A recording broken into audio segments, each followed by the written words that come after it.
Before auscultating the heart, let's review normal heart sounds. Closure of the heart valves creates a pair of audible heart sounds.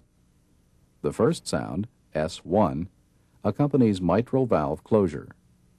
The second sound, S2, accompanies aortic valve closure. Pulmonic and tricuspid valve closure may contribute to these sounds. Ventricular systole occurs between S1 and S2.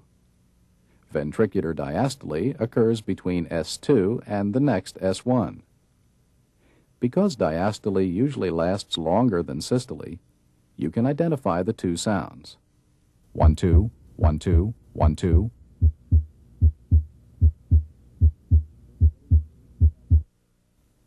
You can hear S1 and S2 in the aortic area, in the right second interspace close to the sternum, pulmonic area in the left second interspace close to the sternum, left third interspace, tricuspid area in the left fourth and fifth interspaces, and mitral area at the apical impulse.